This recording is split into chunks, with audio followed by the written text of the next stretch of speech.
PJNET Live Part 2 with J.D. Wininger, who is standing by looking down the checklist. Our background is installed. We do have a bumper running. We are recording and we are streaming live. J.D. standing by. Let's count down to Studio 6 in 5, 4, 3, 2, 1. Welcome back to PJNET Live Part 2, the second half. We are about to go around the Cross W. There it is. You see it behind me. His brand is his brand.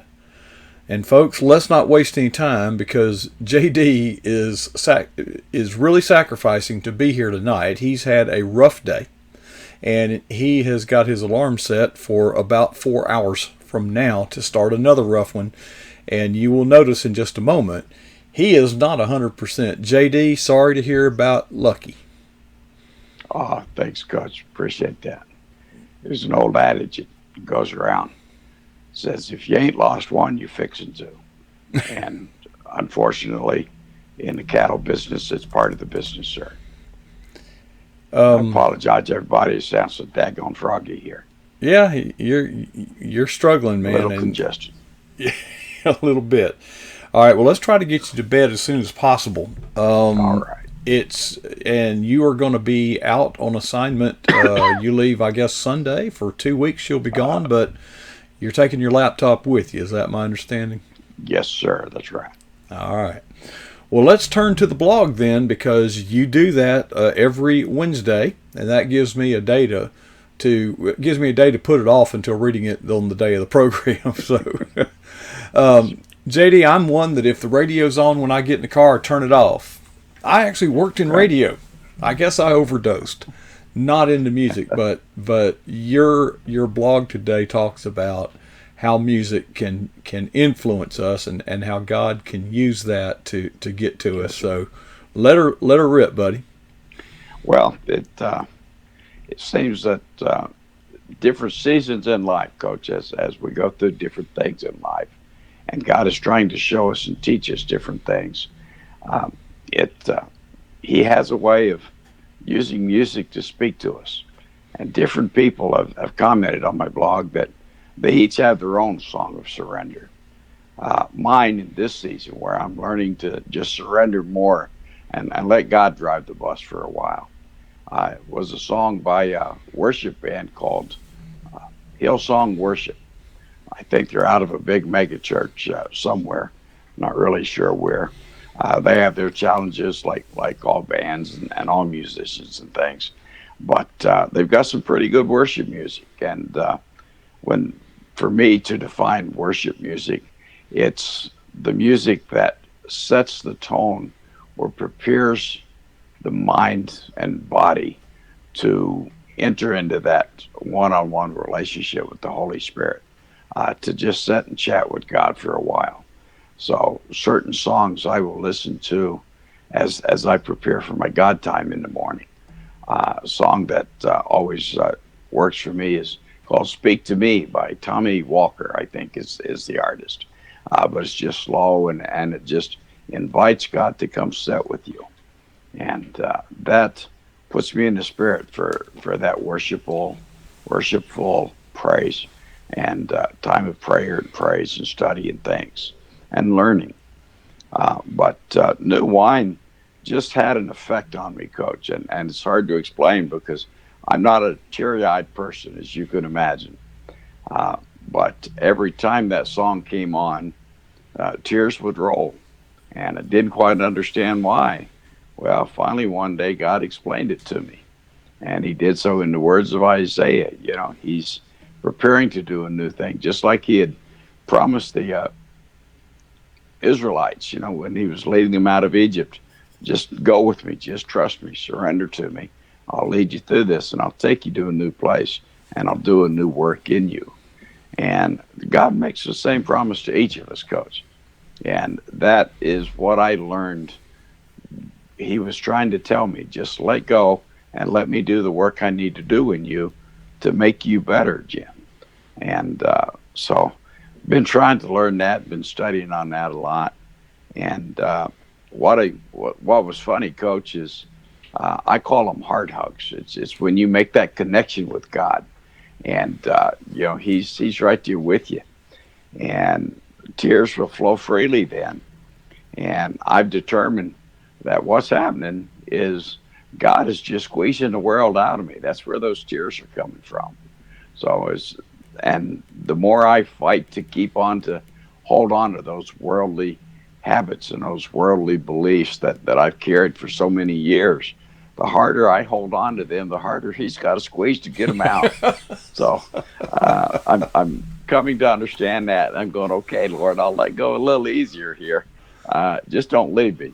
Yeah. And He's faithful to stay with me. Uh, Patient. Oh my goodness, He's such a patient God.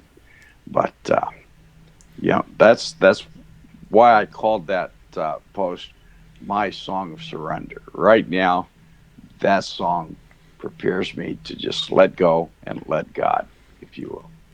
Well, when I first saw the title and began reading it, I thought, "Oh gosh, how? Yeah, please, I don't need." In my opinion, if we would do away with the songs in a worship service, we'd have time for two sermons. See, and so, but I will say this: in studying psychology at the People's Republic of Florida State University, I learned that music has an actual impact not only on your psychological being, it has an effect on your physical being. You can literally change people's respiration and heart rate using Yes, sir. music alone. Okay, and now in the world I live in today, JD, when I get ready to do a production, some kind of video, let's say it's a slideshow, it's really not that, but let's call it a slideshow.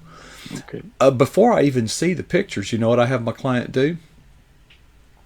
Go to the library. In fact, I did this with you when you came on board. I said, go to this library and pick out the music. Okay. Yes, Because the you did. music sets not only the tone, it sets the tempo. Hmm. And when you're doing visuals, the tempo of that music, the transition of the visual needs to be in step with the tempo. Okay. You see, I I'm got giving you. away too many trade secrets here, but Well, nonetheless. that's why you're on this side of the camera, sir. But anyway, no. So I do understand. I personally, like I say, I think I consume too much of it. What would you say to the people who object to some of the newer musical trends and genres and all that? Are you one of those old rugged crossed and here just as I am, or is newer, more contemporary music okay with you in Christian worship? Well, sir, I'm going to be very candid with you. I'm a dyed-in-the-wool old Southern Baptist boy. And I grew up on the hymnal, and everybody knows what song's on page 83. And, we sang the same songs every week in a traditional service at our little country church. And that's fine because those songs have depth and meaning. Uh, and some of the new stuff I hear on Christian radio, and I don't get it. But that's the same way with contemporary music as a whole. The whole rap music and hip hop, I think they call it, or bebop or something. But that kind of music, I don't understand it. I don't get it. It doesn't speak to me. It doesn't work for me. Uh, However, some of the current worship music, Hillsong worship, uh, Tommy Walker, I mentioned, Matthew West. Uh, if you've never heard Matthew West's song "Do Something," boy, that's another song that'll speak to you. Now that'll fire you up. And people like that, if you listen to them, or Casting Crowns, some of those are good, uh, very good music. And it all comes down to what is your taste in music. Mm-hmm. I don't like everything to be up tempo and fast and 4/4 or 6/4 or whatever. I'm not a musician coach, so I don't understand all that. But I know 4/4 I can sing along at a pretty good pace. But I don't understand that, but I know what I like. There are certain songs that just impact you. It moves you. to a place where you can worship. And it brings a peace about and things, and that makes a big difference. I'm sure you've listened to the song New Wine, if only today for the first time, and I was surprised at the number of people that posted that had never heard that song because it's been around for a couple of years. So I thought that was interesting. You made it famous with your blog. Is Oh, the deal there? yeah, Yeah, I'm certain of that. It went viral. Yes, sir. They're probably triple platinum or something. Yeah, And it's all yeah. because of my blog. Yeah, and your address is on your website. I'm sure they'll be sending you a royalty check for that. But Oh, you can bank on it. yeah, you can. Yeah, if you hold your breath, that frog in your throat will go away waiting on that check. Maybe. Yes, sir. Here's my take. I am not into some of, especially the hip hop. That seems, from my point of view, it lacks merit. Okay, as music. Okay, it really does. But obviously, the people that like it don't feel that way.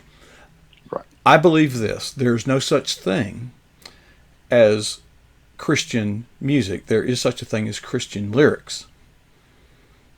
Okay, I think of it that way.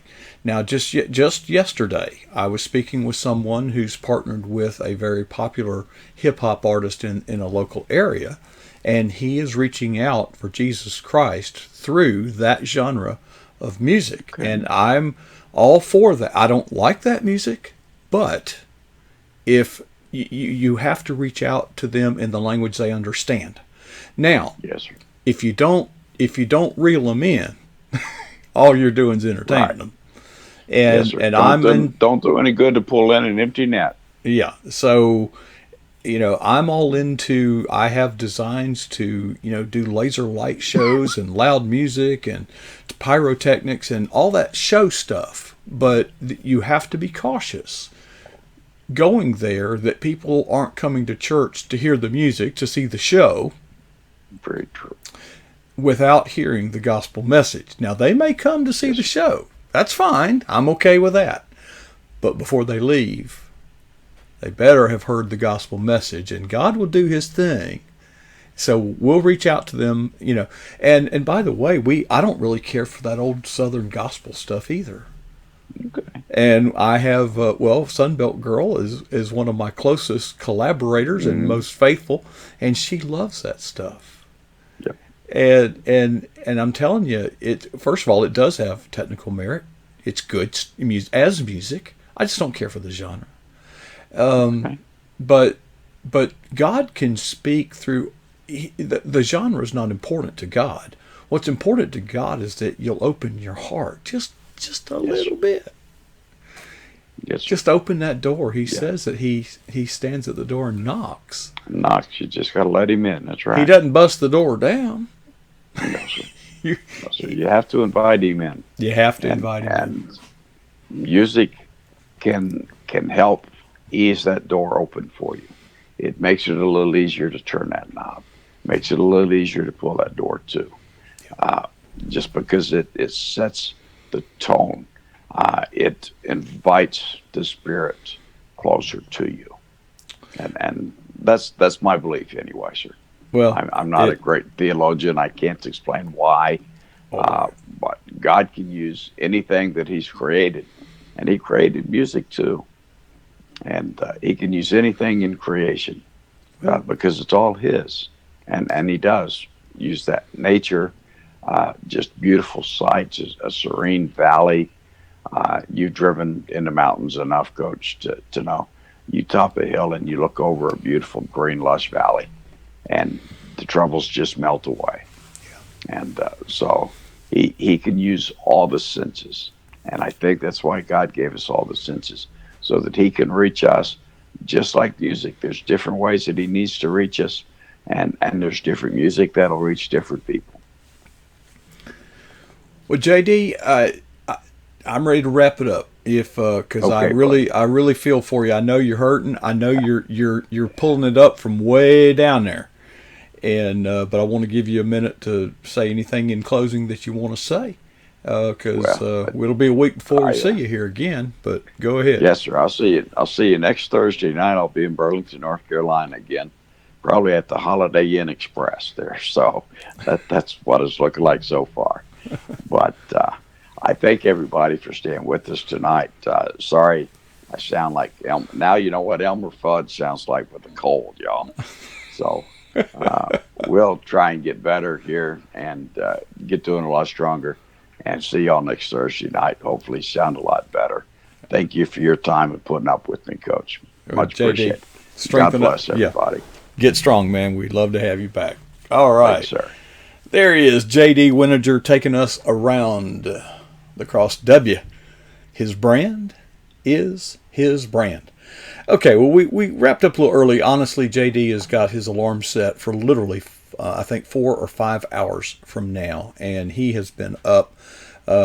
Just keep J.D. in your prayers. He lost a calf today to the cold, and but he struggled all day trying to help that calf back to good health.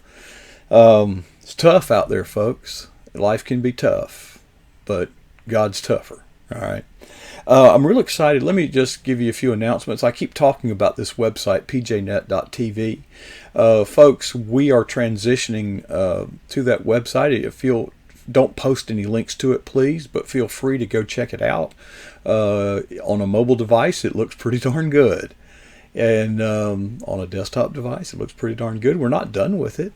We are planning, but it works. And I think with some luck, I'll finish up on that tomorrow.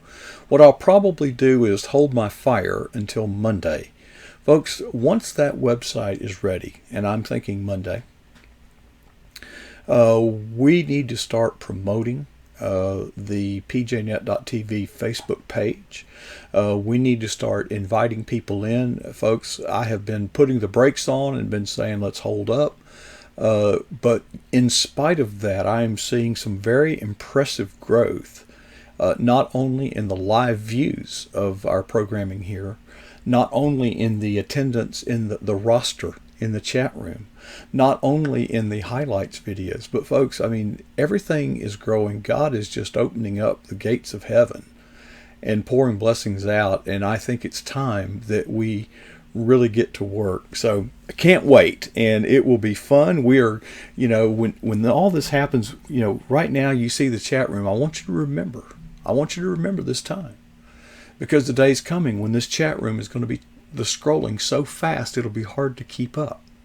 There will be 20, there will be 30, there will be 50. Imagine that.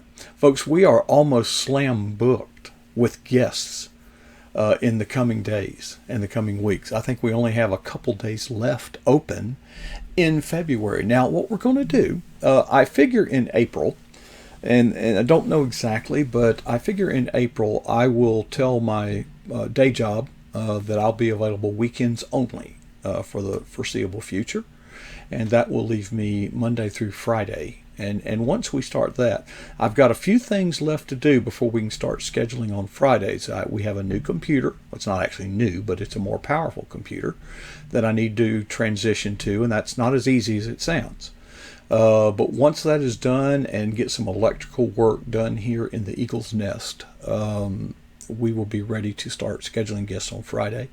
And we'll also start scheduling anchor guests at 8:30 p.m. Eastern with lead-ins or warm-ups or not weekly guests at 8 p.m. So we'll be on the air from 8 until 10, which will keep me up until about 5 in the morning making highlights videos. So I can't be going to a day job the next day. Folks, things are happening. God is blessing us. This is what we have dreamed for. I think God is given us the opportunity and the mission field ahead of us. And now it's up to us to make the most of it. Time to go now. I'll leave you with 2 questions, and they're serious. I want you to think about, what is the boldest thing you've ever done in your life for Jesus Christ? And you may think of something and say, that's pretty good. But then I want you to think, how long ago was that? Whatever the case, never be satisfied with either answer.